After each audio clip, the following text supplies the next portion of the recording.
Salut à tous, c'est Iso et bienvenue dans ce 4e épisode de notre guide concernant le mode transit de Call of Duty Black Ops 2. Petit rappel, si vous avez loupé l'un des 3 premiers épisodes, n'hésitez pas à cliquer sur les annotations qui s'affichent en ce moment à l'écran et vous serez redirigé directement sur la vidéo. Alors aujourd'hui, nous allons nous intéresser au labo électrique qui n'est autre que la 4e station accessible en bus et nous allons voir tout ce qui est caché dans cette map ainsi que comment activer le générateur électrique. Allez, sans plus tarder, c'est parti.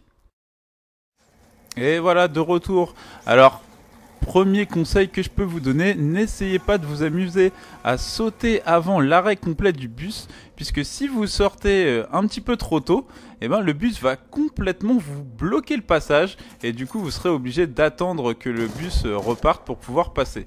Donc là vous voyez qu'il y a un emplacement pour un AK-74U, qui est une excellente arme avec une très belle cadence de tir, qui fait vraiment mal aux zombies. De toute façon, je pense que dans Black Ops premier du nom, vous la connaissez tous, c'était vraiment une arme dévastatrice. Donc là j'étais en train de faire un petit peu de points parce que il me faut des points en fait pour ouvrir la petite porte que vous allez voir dans cette petite cabane. En fait à la base c'est des toilettes. Vous allez voir que pour des toilettes elles sont assez particulières en fait. Et voilà, vous arrivez dans un labo assez grand, assez secret. Donc là vous voyez une petite porte avec un logo électrique. Donc premier réflexe, mettre sa turbine devant. Eh ben non, la porte ne s'ouvre pas, ce n'est pas si facile. Donc vous verrez dans l'épisode de demain concernant la ville quelle est la procédure, pourquoi il y a ce petit logo. Donc là, on découvre l'établi de cette map où nous viendrons faire les constructions, ainsi que la boîte magique, l'emplacement de la boîte magique. Donc maintenant, on va se mettre à la recherche des pièces qui vont nous permettre d'accomplir cette construction. Donc première pièce qui se trouve ici. Alors, une fois de plus, je tiens à rappeler qu'il ne faut pas se fier aux emplacements que vous voyez dans ma vidéo, puisque chaque pièce ont au minimum 2 voire 3 respawns possibles. Donc à moins d'avoir extrêmement de chance pour tomber sur les mêmes emplacements que moi, les vôtres ne seront pas là. Donc il faudra un petit peu chercher. De toute façon, ça se passe à l'intérieur de ce labo. Donc il n'y a pas non plus 10 000 emplacements possibles. Il suffit d'un peu raser les murs et vous trouverez les pièces. Donc vous voyez déjà à quoi elles ressemblent. Donc ça va vous aider quand même pas mal. Alors là, je ramène la 3e pièce. Donc il y avait un zombie qui me courait un petit peu après. Donc obligé d'esquiver un petit peu. Je la mets donc sur cet établi et donc ça me fait une manette donc que je vais activer et là ça me met le générateur en route. Donc là vous voyez que l'électricité commence à sortir. Donc qui dit électricité dit tout ce qui concerne les machines pour le double coup, pour le passe-passe, etc. Vont maintenant être disponibles. Et là vous voyez qu'au milieu il y a un petit personnage, un espèce d'alien électrique, et on reviendra un petit peu plus tard sur lui, puisqu'il a quand même une fonction, et il va quand même nous servir à quelque chose. Et là, hop, il disparaît d'un coup, donc à suivre, affaire à suivre. Donc là, vous allez voir que ça nous a ouvert une porte, donc l'activation du générateur, mais on peut également couper le courant si nécessaire, et vous verrez que ça aussi, ça a une importance assez capitale.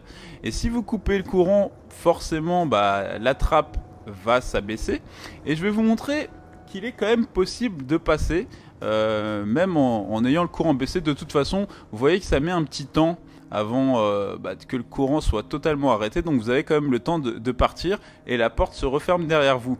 Mais si vous avez un petit peu traîné, il suffira une fois de plus de dégainer votre turbine, et pourtant c'est pas écrit que voilà il faut une source d'énergie, c'est bien écrit d'activer le courant, mais avec la turbine ça marche quand même. Donc vous mettez votre turbine et dès que vous la prenez, la porte se referme derrière vous. Alors là, vous voyez quoi? Un deuxième établi. Et oui, dans cette map, il y a 2 établis. Donc on va, une fois de plus, faire cette construction. Donc je ramasse un premier objet qui est à peu près une batterie ou quelque chose comme ça. D'ailleurs là, le zombie m'avait fait vraiment flipper. J'avais complètement zappé. Quand je me suis retourné, je le vois juste à côté de moi. Je me suis dit, oula. En plus, j'avais pas quick revive. Donc ça m'aurait un petit peu embêté de devoir tout refaire. Alors, on va contourner un petit peu, aller déposer notre pièce bien gentiment. Donc là le zombie était là-haut, pas de souci à se faire, donc j'ai le temps de déposer ma pièce. Donc je mets la 2e pièce Et donc on va trouver la troisième, voilà, qui était juste en bas. Et là voilà. Donc là, c'est une autre machine. En fait, c'est un piège électrique que nous venons de construire. Alors, comme très souvent, il va falloir la turbine, une fois de plus, pour le faire fonctionner.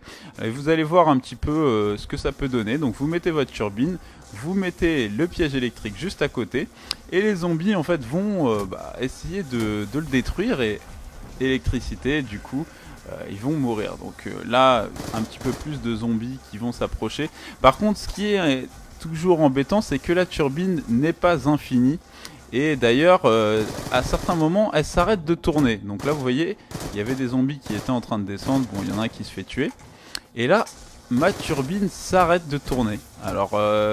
je sais pas pourquoi, mais ça arrive assez souvent. Elle s'arrête de fonctionner et elle repart juste après. Donc soyez toujours vigilants, ne soyez pas, on va dire, tourné quand vous mettez ce piège électrique. Quand même, faites attention parce qu'il suffit que votre turbine s'arrête et que du coup le piège électrique ne fonctionne plus et puis les zombies pourront passer. Donc il faut quand même faire attention à ça. Alors maintenant, je vais vous montrer deux autres objets très secrets qu'on peut trouver dans cette map. Alors là, vous voyez dans la pénombre, hein, vraiment très cachée, une planche. Alors cette planche, on verra ça samedi, c'est pour le secret final de ce mode transit. Et là, une bobine, et la bobine, elle nous permettra de construire une machine, donc le jet gun, demain dans la map ville. Et vous verrez donc tout ça dès demain. Alors là, on va se quitter sur une dernière chose qui est toute nouvelle. Alors c'est une pierre tombale, une machine qui va vous donner l'atout pierre tombale. Alors là, j'étais en collaboration avec mon petit frère No Name. Donc vous voyez, il tombe et vous voyez sa pierre tombale au-dessus de lui.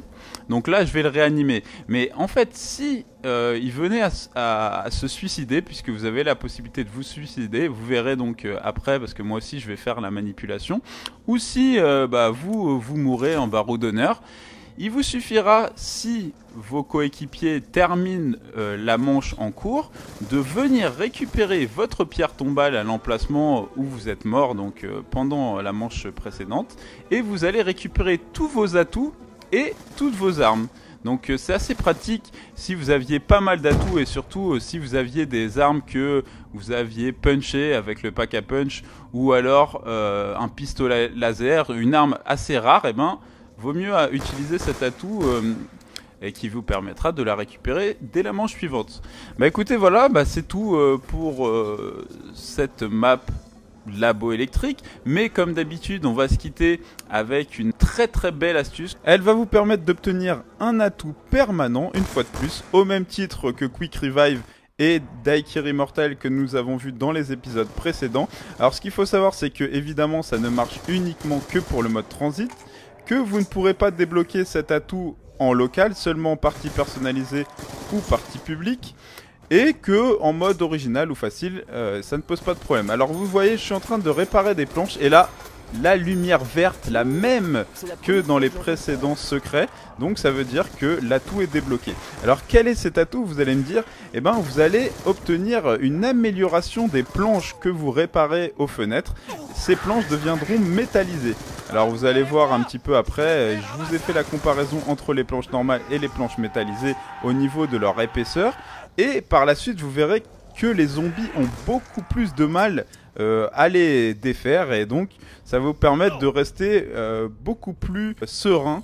Alors ce qu'il va falloir faire pour débloquer donc cet atout, il vous faudra réparer l'équivalent de 50 fenêtres complètes. Ce qu'il faut savoir aussi, c'est que ne compte seulement les réparations qui vous ont fait gagner des points. Alors c'est à dire que si vous réparez et qu'il n'y a plus de points à la clé, vous serez obligé de passer à la manche suivante. Sinon vous le faites dans le vide. Voilà, donc 50 fenêtres qui vous font gagner des points. Vous voyez cette petite lumière verte et vous débloquez cet atout qui est permanent. Écoutez les gens, voilà, cette vidéo touche à sa fin. J'espère que ça vous a plu. N'hésitez pas à mettre un petit j'aime, ça fait toujours plaisir. Et je vous dis à demain pour le 5e épisode. Salut tout le monde.